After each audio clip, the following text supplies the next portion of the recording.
O início do capítulo, como eu disse há pouco, narra essa incrível história da partilha dos pães, o milagre dos pães partilhados. Esse episódio tão marcante foi recolhido pelos 4 evangelhos, e esse é um bom critério para a gente saber que, de fato, esse acontecimento, primeiro, algo aconteceu. Claro, quem conta um fato, aumenta um pouco, quem conta um conto aumenta um ponto, mas o núcleo ali, deve ter sido um acontecimento de uma ordem extremamente impactante, tanto que foi recolhido, por essas 4 tradições aí dos evangelhos. E tudo que vem a seguir, nesse capítulo 6 de João, são 71 versículos, é fruto desse acontecimento. É como se esse acontecimento, ele tivesse dimensões outras, ele tivesse consequências. Esse acontecimento não poderia ficar apenas naquele relato inicial, ele tem desdobramentos. E eu diria que há nesse relato uma magia muito grande, Tudo aqui fala de uma magia, por que eu estou dizendo isso? Porque magia, no meu entendimento, é quando um acontecimento ele abre novos horizontes para um sentido mais pleno, mais profundo da vida, um sentido que num primeiro momento assim não se pode captar. Por isso, a chave de leitura desse capítulo, desse texto, e ele é tão importante que nós ficaremos 4, já a partir do domingo que passou, são 4 domingos refletindo sobre esse capítulo, tal é a centralidade dele, no Evangelho de João e também, para a nossa vida como cristãos.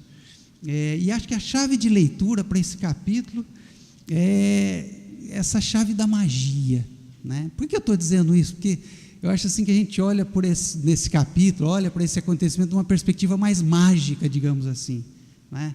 Então, a mágica como aquele truque, aquele artifício, que de repente cria alguma coisa absurdamente interessante, diferente, mas que não tem desdobramentos outros, não tem consequências outras, não traz consigo outras possibilidades, pois a magia é precisamente aquele acontecimento que desperta, aquele acontecimento que impacta, mas aquele acontecimento que faz nascer alguma coisa ali, alguma coisa que nos tira de nós mesmos, alguma coisa que aponta para aquilo que a gente poderia chamar de dimensão de profundidade, que não é capturável num primeiro momento, mas que ali está.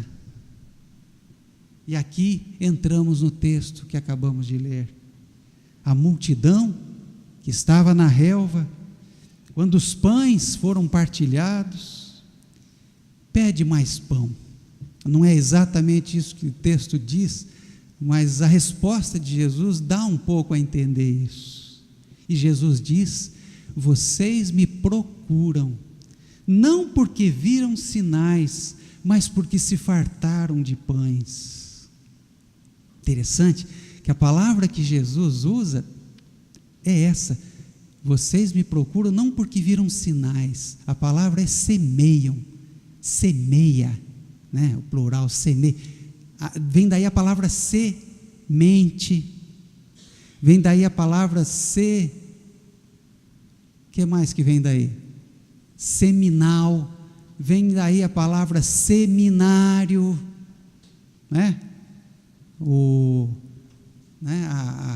a Regina acabou de fazer um curso de teologia, ali não é um seminário, mas é de alguma maneira um seminário, Regina? E o Samuel fez o seminário batista, o seminário, daí vem a palavra sêmen, tudo vem dessa palavrinha aqui. Tudo isso fala do quê? Sêmen, semente, seminário, de coisas impossíveis da gente prever. Aquela coisinha desse tamanho guarda possibilidades inimagináveis. O que virá dali? O que virá daquela semente? Então é muito interessante Jesus dizer assim: vocês me procuram não porque viram sinais, não porque viram sementes, não porque foram de alguma maneira tocados por alguma coisa que era maior do que aquele acontecimento, mas vocês me procuram porque é importante, e ai de nós se não nos preocupássemos com isso, mas nós não podemos ficar apenas no sentido da saciação, não podemos ficar apenas no sentido mais, digamos assim, superficial desse acontecimento. Estamos saciados, a nossa fome por um momento, ela foi saciada. Jesus, segundo ele, algo mais profundo estava se operando, estava se processando naquela relva, a partir daquela coisa mais banal, daquela coisa mais comum, daquela coisa mais ordinária, o embornal, uma sacolinha de um menino com 3 peixes e 5 pães, capazes de alimentar uma multidão. A gente estava com fome, apareceu comida, a gente se fartou. Esse é um sentido primeiro do acontecimento, lindo, já em si extraordinário, barriga cheia, fartura de alimento, mas é como se Jesus quisesse de alguma maneira trazer para aquelas pessoas uma espécie de problematização e dizer que o problema não é a barriga cheia, ao contrário, se esse fosse o problema, Jesus trairia assim 90% de todo o seu ensino, do conteúdo das suas parábolas, do conteúdo inclusive dos seus gestos, que são sempre gestos de acolhimento àqueles que não têm o que comer. A maioria das parábolas fala de dívida, a maioria dos ensinos de Jesus fala de gente endividada, gente que não tem o que comer, gente que deve não ter o que comer.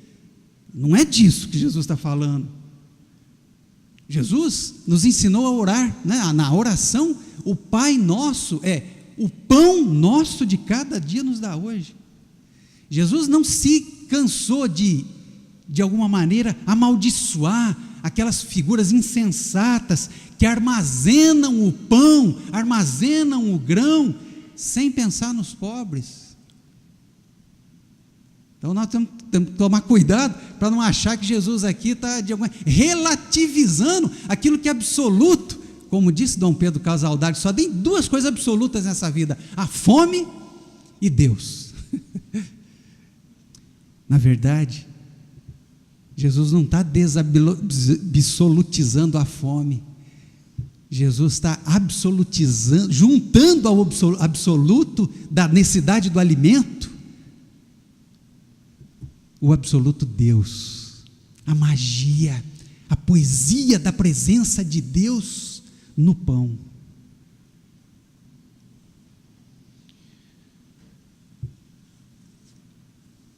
Ou seja, para Jesus o pão é necessário, para Jesus o pão é fundamental. Não é por acaso que o pão esteja aqui. Pão é isso, é o básico, é a saciação, é o trabalho, e a mesa também traz o vinho, né? Essa dimensão do prazer, da alegria, a estética. O pão é vida, mas parece que Jesus está sugerindo que o pão é o primeiro passo para se alcançar aquilo que não dispensa o pão, que não passa por cima do pão, mas que ultrapassa o pão, aquilo que é mais do que o pão, mas não menos. E o que é esse mais que o pão? A impressão que dá é que Jesus quer despertar neles uma outra fome, e de alguma maneira talvez critique aquelas lideranças, critique durante todo esse capítulo 6, essa impossibilidade, essa insensibilidade com relação a essas outras fomes, que são tão importantes e fundamentais quanto a fome do pão. E é dessa fome que Jesus fala, é essa fome que Ele quer despertar, não sem dificuldades, não sem tensões, Tanto que, se vocês observarem, essa conversa começa com uma multidão e vai afunilando, tal é o teor, né, desse conteúdo, dessa conversa de Jesus, vai se afunilando a ponto de ao final, só sobrarem os 12 discípulos, e deles, Pedro ser o porta-voz a dizer, quando Jesus disse, se vocês querem ir embora, vão, se isso que eu estou dizendo não faz sentido para vocês, sumam. E aí Pedro, para onde nós iremos? Para onde nós iremos? Essa fome precisa ser despertada, porque se essa fome não, inclusive se essa fome, a fome de amor, a fome de justiça, a fome de sensibilidade, a fome da criatividade, porque se ela não for despertada, ela inclusive não torna possível que a fome do pão seja satisfeita. Só há fome de pão, não é porque falta recurso, porque falta alimento, é porque falta essa fome dessas outras sensibilidades, falta essas outras necessidades. Essa necessidade, por exemplo, de sentir a dor do outro, de sentir a fome do outro. Talvez por isso nossos irmãos muçulmanos reservem um mês do ano para celebrar o Ramadã, para sentir fome. E isso eles dizem claramente, é preciso sentir fome não para agradar a Deus, é preciso sentir fome não para ver se é sacrifício interno, para comprar alguma coisa, é preciso sentir fome para a gente sentir o que é ter fome, e sentindo o que é ter fome, a gente não suportar se encontrar com uma pessoa que está com fome. É preciso desenvolver outras sensibilidades, é preciso despertar outras fomes, é isso que Jesus está dizendo. O ser humano carrega outras fomes dentro de si, e essas fomes têm que ser despertadas. Jesus quer despertar uma fome diferente, a fome por um pão que não sacia nunca, a fome de lutar por um alimento que transforma a vida. Eu fiquei pensando aqui agora nos meus delírios, se o que eu disser que é muita besteira, por favor, coro, vocês joguem no lixo, de coração. Eu fiquei pensando assim, o pão conserva a vida, o arroz com feijão conservam a vida, mas tem um alimento que transforma, muda a vida, ajuda a dar novos sentidos para a vida. A vida é mais do que alimento, Jesus bate muito nisso, a vida é mais do que alimenta, o corpo é mais do que as vestes, é essa fome que a presença do Cristo quer despertar. Eu diria o seguinte até, que a fome do alimento nem precisa ser despertada, essa já está aí. Aliás, nós estamos tudo meio gordinho, né? Eu, depois que fui para o Juiz de Fora, nós estamos sempre nesse, digamos assim, nesse registro da saciação. A gente come muito, principalmente nós que, cuja oração de Jesus não faz muito sentido, é quase que uma teoria, o pão nosso de cada dia nos dá hoje, porque isso não é o que os pobres sentem, é o pão de hoje, me dá hoje, não tem poupança, nós temos um dinheirinho lá, sabemos, nós temos um salário, somos saciados. Por isso que Rubem Alves disse num texto lindo, o sentido da vida não é a saciação, é a fome, e até Deus tem fome de gente, Deus tem fome de humano,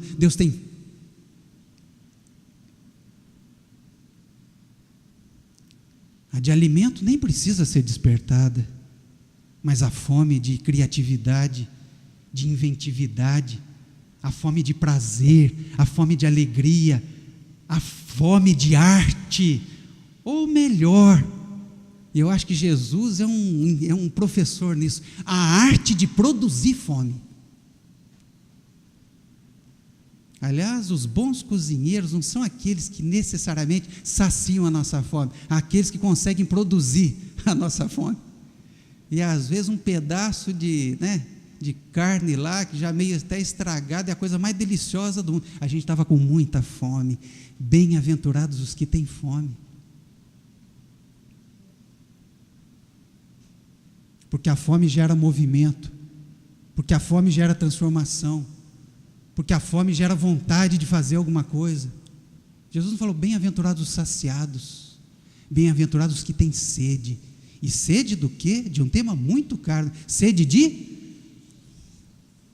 Talvez seja aquilo que a gente menos tem. Bem-aventurados, felizes, aqueles que estão sempre correndo atrás, estão sempre buscando, estão sempre se entregando, porque se a gente tivesse mais fome e sede de justiça, não haveria tanta fome de calorias, não haveria tantos países dentro do mapa da fome.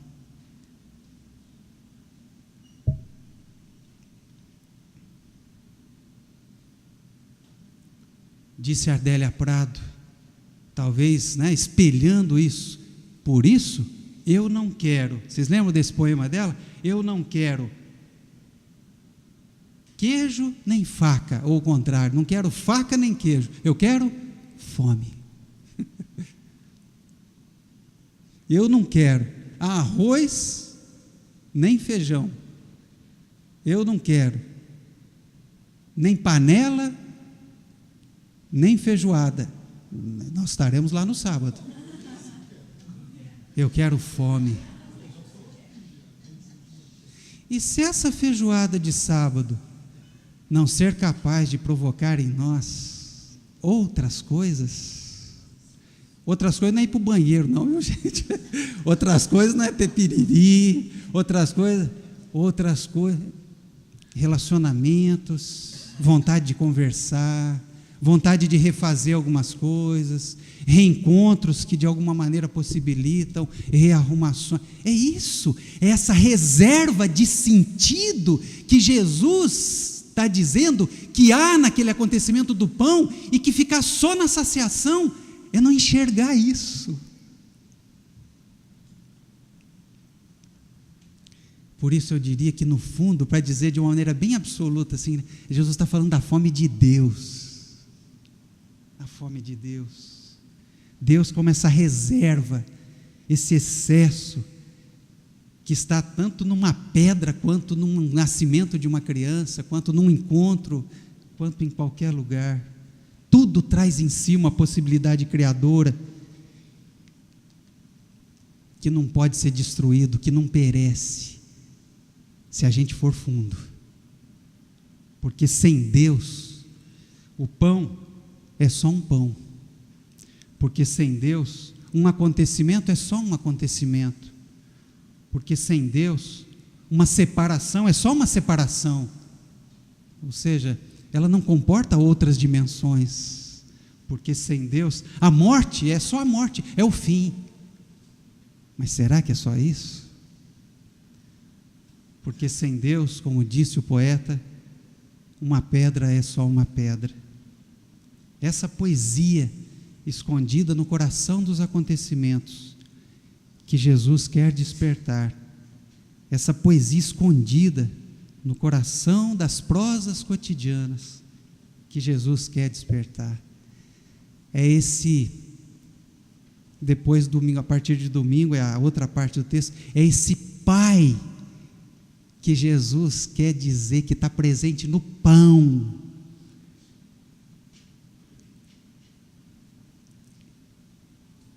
É que é esse outro alimento capaz de dar sustentação à nossa vida.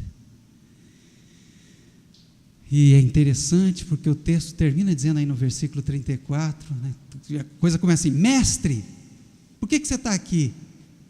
Essa coisa bem professoral, mestre, e o texto termina dizendo: Senhor, dá-nos desse pão. Eu quero esse pão. Você quer esse pão?